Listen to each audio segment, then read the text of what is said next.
is what they were running out there. Vice President Harris came and visited my restaurant.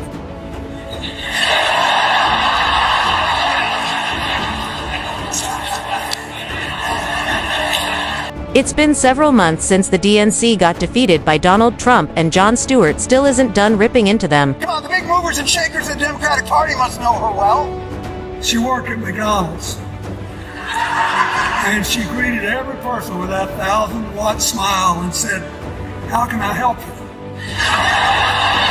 Lately, he's gone full scorched earth on the DNC, not just for picking the wrong nominee, but for the smug, clueless way they tried to sell that train wreck to America, and it was pure fire if you're into raw political takedowns. Hit that subscribe button, because we're only getting started. Of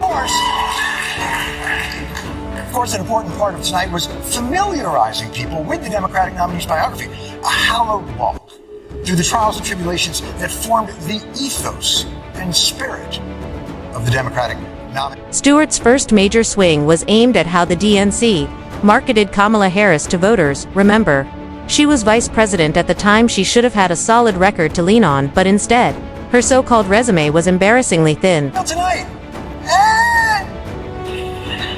they didn't have a lot.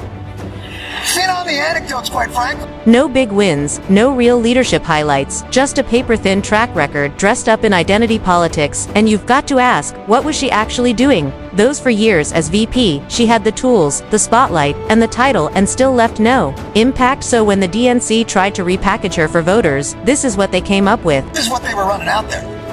Vice President Harris came and visited my restaurant.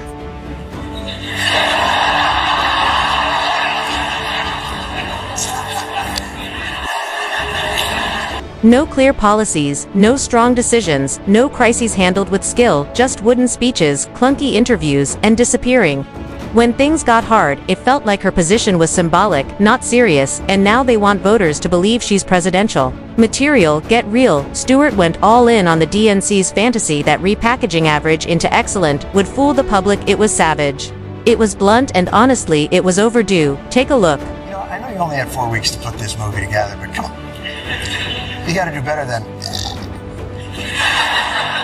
I was working and she walked in. I drove her in an Uber. Now you see why Kamala and the DNC tanked the election. They couldn't name a single concrete reason to give her your vote, not one. When questioned, their excuse was laughable. They said they only had 4 weeks to build a campaign, but let's be honest, 4 weeks is plenty if you've got real achievements, but they didn't. They had for years, not for weeks, for years to prove leadership, to earn trust, to tell a story. Instead, they coasted on slogans and vibes, thinking identity would carry them. It didn't, and shockingly, party insiders still don't know what she's done. Well, the big movers and shakers of the Democratic Party must know her well. She worked at McDonald's, and she greeted every person with that 1,000-watt smile and said, "How can I help you?" This isn't just frustrating, it's the textbook case of how fake virtue and performative politics crash and burn. The DNC wasn't forced to pick a black woman VP to balance the ticket with a white male president, but in their scramble to please the woke crowd, they didn't choose a capable leader, they chose a symbol. Kamala Harris was unfamiliar, untested, and unimpressive. She didn't climb to the top on merit, she was parachuted in for image. No movement, no big record, just pure surface politics, and the result, a complete train wreck. Stewart lit them up with zero hesitation. You have to say that. When you work at McDonald's, or really any point of service occupation. How can I help you? Stewart is going scorched earth on the DNC, and it's deserved, because every seller should listen to the buyer, but instead the DNC shoved a candidate at voters no one was asking for. Harris's VP stint was like showing up to a fast food job and just following the handbook, nothing bold, nothing creative, nothing resembling leadership. She didn't raise the bar, didn't change the office, didn't leave a mark yet. The DNC thought clocking in daily was enough for a promotion. Voters aren't fools. If you want the presidency, show us why. Here's another cringe clip of their Harris pitch. My phone rings. It's Kamala Harris. She called me. My phone rang again, and it was Vice President Kamala Harris. If you're lucky enough to be her friend, she called calls you on her birthday. Wait, what she calls you on her birthday to do what again? Usually we call the birthday person to celebrate, not the other way around. Why is Harris ringing people up on her birthday? Like she's throwing a party for you. It's just weird flat out. Strange but honestly not shocking anymore. That sums up the Democrats to a T, a party of backwards. Rituals, weird gestures, and ideas so detached from real life. It all feels like political satire. They keep trying to reinvent basics, but their version never works. From weird stunts to offbeat messages, they've turned politics into a circus, and Stewart didn't go easy. She calls you on her birthday?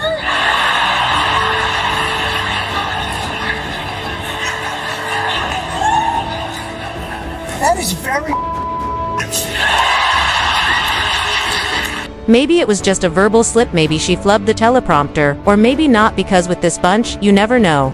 They'll say anything if it scores points, truth, spin, or straight up fiction. It's all fair play in their world sometimes. You can't even tell if it's a gaffe or the actual plan. Anyway, Stewart wasn't alone in dragging the DNC for this nonsense. Yeah, let's go Democrats!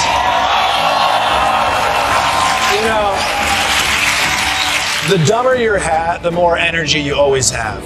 Michael Costa chimed in with a sharp dig at the DNC's messy, half-baked convention planning last year, and let's be real, he nailed it. It's wild, instead of crafting a message or promoting real strengths, they were busy yelling into the void. With lame slogans and cringy skits, they ran the convention like an improv show, not a rally. No goals, no message, just noise. Or puts on a donkey hat and is like, you know what, let's stay in tonight. But of course Democrats are excited because this is a chance for them to lay out their specific vision each night, and let's hear what you got. No wonder voters tuned out. When fashion beats function, you lose both the point and the election. And let's be honest, most of their plan looked more like TikTok bait and Hollywood cameos than real policy pitches. That's not outreach, that's just dress up politics anyway. Check out what they hyped up for last year's big rally. This morning, we are learning how each night of the convention will highlight her vision for the country. Tomorrow's opening night's theme, for the people. Tuesday will outline Democrats' bold vision for America's future. Wednesday, they're calling a fight for our freedom. This lineup was hyped like crazy. It promised a dynamic, groundbreaking convention where the DNC would lay out a bold vision to win and help. Everyday folks' expectations were sky high. We were ready for bold ideas, honest speeches, and a clear direction. Instead, we got a spectacle of signaling vague slogans and shallow moments that never touched real problems. Bold policy move by the Democrats. Tuesday is for the future, and Thursday is also for the future. How do you have themes that are so vague and then still run out of ideas by Thursday? Classic DNC, right? All show, no substance, nothing real under the hood. Just layers of drama covering an empty core. The whole rally felt like a cheesy TV show, complete with forced clapping and tone-deaf moments. They had the platform, they had the moment, they had everything lined up, and instead of stepping up, they fumbled it.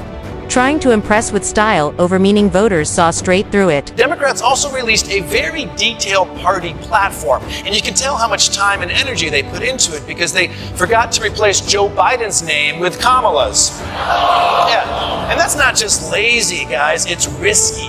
The DNC isn't just theatrical with no follow-through, they're sloppy, scattered, and just plain careless. The issues go beyond their hollow talking points, it's the little obvious failures too. Like forgetting to remove Biden's name from platforms and swap in Kamala Harris. That's not a small slip, it's a campaign failure.